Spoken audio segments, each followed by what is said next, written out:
आज के टाइम में जो सबसे ज़्यादा भारी काम है वो है अपनी मेंटल हेल्थ को बचा के रखना। 2020 मेरे लिए बहुत ज़्यादा भारी गुजरा। उस टाइम पे डिप्रेशन की मैं उस स्टेज से गुजरी जब मैंने देखा कि लोग बाग अपनी जान खो देते हैं, और मैंने भी उस टाइम पे सुसाइड अटेम्प्ट करने की कोशिश करी। लेकिन फिर मैंने ये चीज़ महसूस करी कि अगर मैं मर जाती हूँ तो किसका नुकसान है, कितने रिश्ते मेरे पास ऐसे हैं जिन्हें एक्चुअली में फ़र्क पड़ेगा।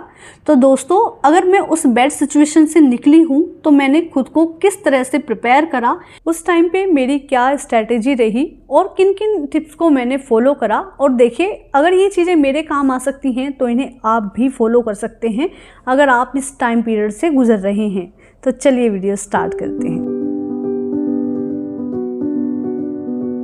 जब हम डिप्रेशन से गुजरते हैं तो जो सबसे पहला सिम्टम्स हमारे अंदर होता है वो होता है रोना। कई बार ऐसा होता है कि चीज़ों का हमें पता होता है कि क्या वजह है, एक्चुअली हम क्यों रो रहे हैं, लेकिन कितनी ही बार ऐसा होता है कि कुछ भी नहीं पता होता हम लोगों को और हम लोगों का मन करता है कि बस हम रोते चले जाएं। जब मेरे बच्चे स्कूल चले जाते थे, हस्बैंड ड्यूटी चले जाते थे, तो उस टाइम पे मैंने ये चीज़ महसूस करी कि मैं जब ज़्यादातर अकेली रहती हूँ तो मैं ज़्यादातर उस टाइम पे रोती हूँ। तो मैंने क्या करा कि उस टाइम पे जब भी मुझे ये फील होता था कि मेरा रोने का मन है तो मैं सो जाया करती थी। और ये जब मैंने स्टार्टिंग में प्रैक्टिस करना स्टार्ट करा तो ये बहुत मुश्किल काम था, क्योंकि जिस टाइम पे आपका माइंड रिलैक्स नहीं होता तो आपको नींद भी नहीं आती। लेकिन 5-6 दिन की प्रैक्टिस के बाद ही मैंने ये चीज़ महसूस करी कि मेरा दिमाग अब पहले के मुकाबले शांत रहने लगा है और मुझे कुछ टाइम के बाद ना नींद आनी स्टार्ट हो जाती है। तो अगर आपको लगता है कि आपका रोने का मन है तो उस टाइम पे आप इमीडिएटली अपना सारा काम छोड़ दीजिए और सोने की कोशिश करिए, क्योंकि सोने पर हमारा जो माइंड होता है वो रिलैक्स फील करता है और जो नेगेटिव थॉट्स हमारे अंदर आ रहे हैं, हमारे दिमाग के अंदर आ रहे हैं, वो शांत हो जाते हैं। सेकंड जो चीज़ मैंने अपनाई, मैंने ये चीज़ महसूस करी कि जिस टाइम पे मैं डिप्रेशन से गुजर रही थी तो मेरा जो फास्ट फूड खाने का मन था वो कुछ ज़्यादा करता था। हर दूसरे तीसरे दिन मैं बाहर से खाना मंगाती थी, बाहर से चीज़ें आती थी और उसकी वजह से ओवरऑल मेरा जो वेट है वो भी गेन होने लगा। और मैंने ये चीज़ महसूस करी कि ज़्यादा चीज़ें बाहर से क्योंकि मैं मंगा रही थी, उसकी वजह से जो मेरा घर का बजट था वो भी बहुत ज़्यादा बिगड़ रहा था। तो मैंने उसको इमीडिएटली स्टॉप तो नहीं लगाया, क्योंकि ये सब चीज़ें हमारे बस में नहीं होती। लेकिन मैंने क्या करा कि जब भी मैंने ये चीज़ महसूस करी कि मुझे कुछ बाहर का खाने का मन है या मैं बाहर से कुछ मंगाना चाहती हूँ, तो मैंने अपने घर में अपने किचन में पकाना मतलब कुक करना स्टार्ट करा। और मैंने उस टाइम पे बेकरी की नई नई डिश सीखी, बेक करना स्टार्ट करा। और आप प्लीज़ इस चीज़ को ज़रूर एक बार ट्राई करके देखिएगा कि जब भी नेगेटिव थॉट्स हमारे दिमाग में आते हैं, अगर हम उस टाइम पे कुकिंग करते हैं, स्पेशली अगर आपको वो पसंद है, तो आपका जो माइंड है वो डाइवर्ट हो जाता है। कोई नहीं आएगा आपकी हेल्प करने उस टाइम पे, आपको खुद से गट लगाने पड़ेंगे, खुद से उस चीज़ से बाहर निकलना पड़ेगा। और किचन एक ऐसी जगह है, मुझे ऐसा लगता है कि जो 90% लेडीज़ हैं वो वहाँ पर अच्छा फील करती हैं।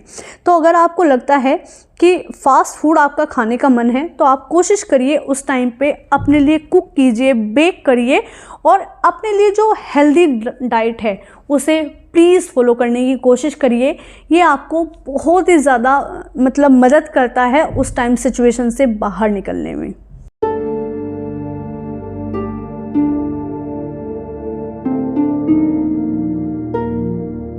अगर आपके पास सिर्फ एक दोस्त है और आप उससे अपने मन की सारी बात कह लेते हैं तो मुझे ये लगता है कि वो पूरे संसार पर भारी है।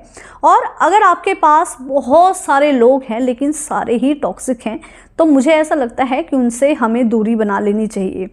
जिस टाइम पे मैं इस सिचुएशन से गुजर रही थी तो मैंने ये चीज़ महसूस करी कि मेरी फीलिंग्स को ज़्यादातर जो मेरी फैमिली ही मेंबर्स के लोग थे वो ही नहीं समझ पा रहे थे। स्पेशली अगर मैं अपने हस्बैंड की बात करूं तो ऐसा भी हो सकता है कि एक्चुअली में उन्हें पता ही नहीं चल रहा हो कि मेरे अंदर से मतलब मैं क्या चीज़ फील कर रही हूँ, क्योंकि कई बार ऐसा भी होता है कि कुछ मिसअंडरस्टैंडिंग भी हो जाती है। तो मैं उस टाइम पे मैंने क्या करा कि बहुत सारी मैंने बुक्स पढ़नी स्टार्ट करी, बहुत सारे मैंने पॉडकास्ट सुनने स्टार्ट करे, और ये दोनों चीज़ों ने मुझे बहुत ज़्यादा हेल्प करी। क्योंकि जब हम अच्छी अच्छी बुक्स पढ़ते हैं, वो बुक्स पढ़ते हैं जो हमें मोटिवेट करती है, कुछ हमें समझाती है, लाइफ लेसन देती है, तो ये चीज़ें हमें इन चीज़ों से बाहर निकलने में मदद करती है जो एक्चुअली हमें परेशान कर रही हैं। तो अगर आपको ये लगता है कि आपके पास कोई ऐसा दोस्त नहीं है जो आपको बहुत बेहतर तरीके से सुन सकता है, तो उस टाइम पे आप बुक्स की हेल्प ले सकते हैं, आप पॉडकास्ट सुन सकते हैं, या फिर ये कह लीजिए कि आप उन्हें मेंटोर बना सकते हैं अपना, और उस टाइम पे ये चीज़ आपको हील करने में बहुत ज़्यादा मदद करेंगे। जिस टाइम पे हम डिप्रेशन से गुजरते हैं तो जो सबसे ज़्यादा परेशान करती है वो होती है हमारी ओवर थिंकिंग। मैं इतना ज़्यादा ओवर थिंक करती थी उस टाइम पे कि मेरे 3-4 घंटे कब गुजर गए मुझे कभी भी पता ही नहीं चला इस चीज़ का। जब मैंने ये चीज़ महसूस करी कि ये मेरे पूरे दिन के कई घंटे भी खा जाती है और मेरी मेंटल हेल्थ को भी तंग करती है, परेशान करती है, और मैं खुद को थका थका फील करती हूँ, तो मैंने इमिडिएटली एक्शन लेना स्टार्ट करा। और जैसे ही मैंने ये चीज़ महसूस करी कि मैं किसी चीज़ के बारे में सोचती हूँ, स्पेशली नेगेटिव चीज़ के बारे में सोचती हूँ, तो मैंने अपने आप को तुरंत डाइवर्ट कर दिया। मैं अपने आप को काम में लगा देती थी। कोई भी काम ऐसा हो सकता है, मतलब ऐसा ज़रूरी नहीं है कि हम कोई स्पेशल काम करें।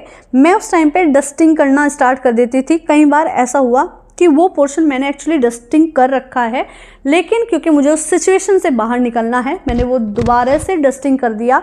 बहुत सारे चीज़ों की मैंने ऐसी लिस्ट बनाई जो काम मुझे करने होते थे। जैसे ही मुझे लगता था कि मेरा दिमाग इधर उधर कहीं गुम हो रहा है, मैं ओवर थिंक कर रही हूँ, मैं उस लिस्ट को उठा के देख लेती थी और मैं अपने वो सारे काम करने की कोशिश करती थी जो मैंने उसमें अपनी लिस्ट में लिख के रखे हैं। तो जिस टाइम पे हमें ये लगता है कि बस हम बैठे हैं और विचारों में खो गए हैं और बहुत ही ज़्यादा मतलब हम निगेटिव ही सोचते जा रहे हैं, तो उस टाइम पे अपने आप को बस एक रिमाइंडर देना है कि स्टॉप, और उस टाइम पे आपको काम में लग जाना है। क्योंकि सिर्फ उस टाइम पे अगर हम बैठ के ये सोचे कि हम उस चीज़ से बाहर निकल जाएंगे, तो ऐसा कभी नहीं होगा। जब तक आप एक्शन नहीं लेंगे, आप उस चीज़ से बिल्कुल भी बाहर नहीं निकल सकते। तो कोई भी काम जो आपका फेवरेट हो उस टाइम पे किया जा सकता है, और आप देखेंगे कि ज़्यादा टाइम आपको नहीं लगेगा इस चीज़ से बाहर निकलने में।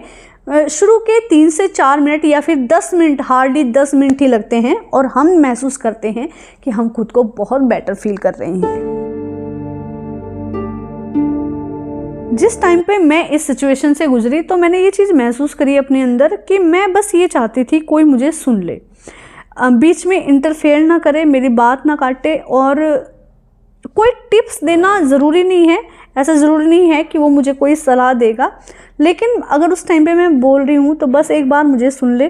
कई बार ऐसा हुआ, मैंने अपनी मम्मी को कॉल करा, अपनी बहनों को कॉल करा, लेकिन एक टाइम के बाद मैंने ये चीज़ महसूस करी कि मेरी जो मम्मी हैं उनकी भी हेल्थ ख़राब होगी मेरी वजह से, और मेरी बहन है जैसे उनकी भी अपने घर की बहुत सारी प्रॉब्लम है, तो वो कब तक मेरी बात को सुनेंगी। तो उस टाइम पे मैंने क्या करा कि मैंने कॉल नहीं करी, मतलब मैंने कॉल करनी बंद कर दी, और मैंने उस टाइम पे अपना जो टाइम है वो गार्डनिंग को देना स्टार्ट कर दिया। मैंने खूब सारे प्लांट ग्रो करे, और आप सब ये चीज़ें मेरी वीडियोस में देखते ही हो। हालांकि प्लांट का मुझे बहुत पहले से बहुत ज़्यादा शौक़ था, लेकिन ये पिछले 3-4 सालों में बहुत ज़्यादा मैंने ग्रो करी, खुद को मैंने उधर डाइवर्ट करा, और मैंने ये चीज़ महसूस करी कि जब भी कोई प्लांट मैंने लगाया और वो धीरे धीरे जब ग्रो हुआ, तो उसे देख के मुझे बहुत सुकून मिलना स्टार्ट हुआ। तब मैंने ये चीज़ बहुत अच्छे से एनालिसिस करी थी कि जिस टाइम पे आपको लगता है कि आप इस बैड सिचुएशन से गुजर रहे हैं, तो गार्डनिंग आपके लिए एक बेस्ट ऑप्शन है।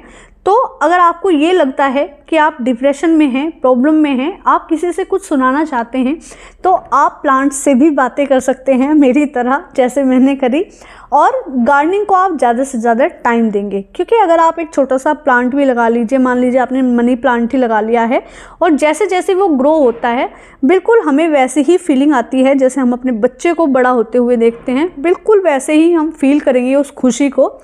तो गार्डनिंग बेस्ट ऑप्शन है उस टाइम पीरियड में जब हम अपनी मेंटल हेल्थ को स्ट्रॉन्ग करना चाहते हैं, उससे बढ़िया करना चाहते हैं, या ये कह लीजिए उसको रिकवर करना चाहते हैं।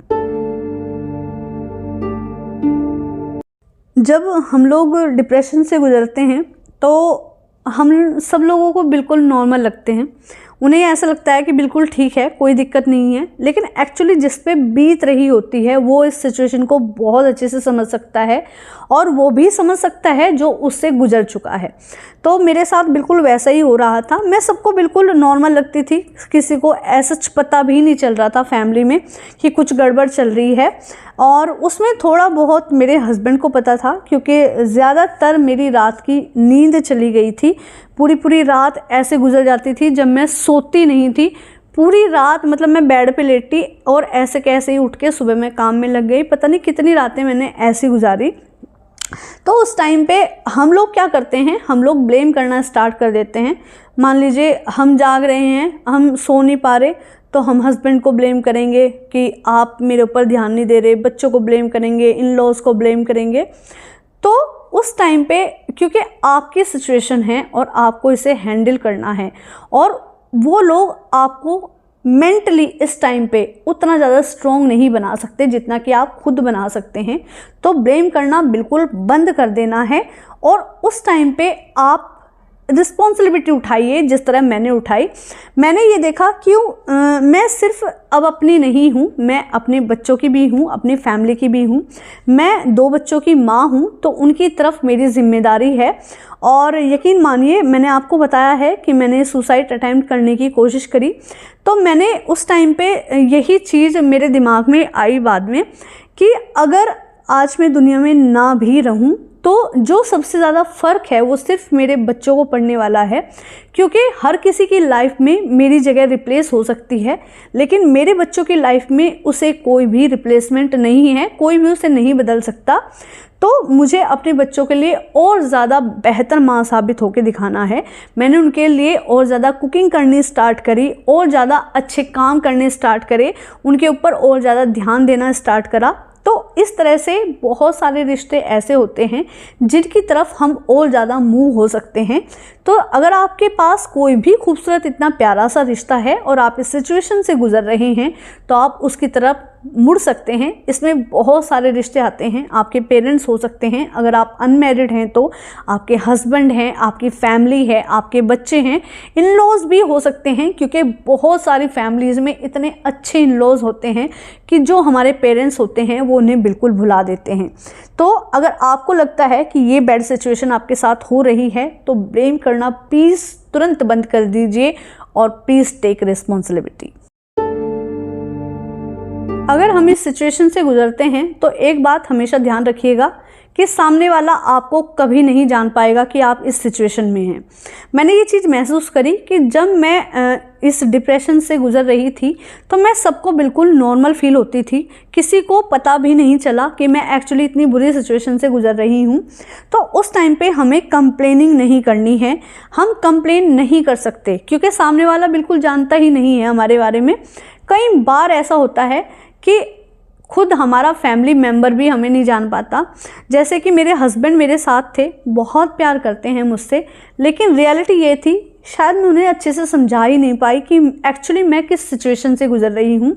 तो उस टाइम पे जो मैंने किया, मैंने खुद को ग्रूम करना स्टार्ट करा, अपना ध्यान रखना शुरू करा, और मैंने एक्सरसाइज स्टार्ट करी। सिर्फ इसलिए नहीं कि मेरा वेट बढ़ रहा था, इसलिए क्योंकि मुझे खुद को थोड़ा सा फिट करना था, और थोड़ा सा मैंने अपने आप पे ध्यान देना स्टार्ट करा, क्योंकि सिर्फ यही एक ऐसी चीज़ थी जो मेरे दिमाग को डाइवर्ट कर सकती थी। तो अगर आपको लगता है कि आप इस बैड सिचुएशन से गुजर रहे हैं तो कंप्लेनिंग छोड़ दीजिए और उसी टाइम पे खुद को ग्रूम करना स्टार्ट करिए। बहुत सारी चीज़ें हैं, आप पार्लर जा सकते हैं, आप मैनिक्योर पेडिक्योर करा सकते हैं, स्पा करा सकते हैं, और अगर ये चीज़ें मेरी तरह आप लोग अफोर्ड नहीं कर सकते तो ये चीज़ें आप घर पे कर सकते हैं। ट्रस्ट मी, किसी एक दिन सिर्फ अपने लिए कोई फेस पैक बना के अपने ऊपर लगा के देखिए, वो अगर आपके ऊपर नहीं भी असर कर रहा है तो आपके माइंड के ऊपर ज़रूर करेगा, क्योंकि कहीं ना कहीं हमें ये लगता है कि आज हमने अपने लिए एक एक्स्ट्रा एफर्ट्स लगाया। एक बात को हमेशा ध्यान रखिएगा कि दुनिया में कोई भी मुश्किल, कोई भी बीमारी ऐसी नहीं है जिससे आप बाहर नहीं निकल सकते, और बेकार परिस्थितियों से लड़ने के बाद जो खड़ा रहता है वही योद्धा कहलाता है। दोस्तों, अगर वीडियो का कोई भी पार्ट, कोई भी टिप आपके काम की रही हो तो लाइक ज़रूर करिएगा, कमेंट करिएगा। जो दोस्त चैनल पर पहली बार आए हैं प्लीज़ चैनल को सब्सक्राइब कीजिएगा। फिर मिलेंगे एक नई इंटरेस्टिंग वीडियो के साथ, लेकिन तब तक अपना बहुत सारा ख्याल रखना है। Okay friends, thank you and bye bye.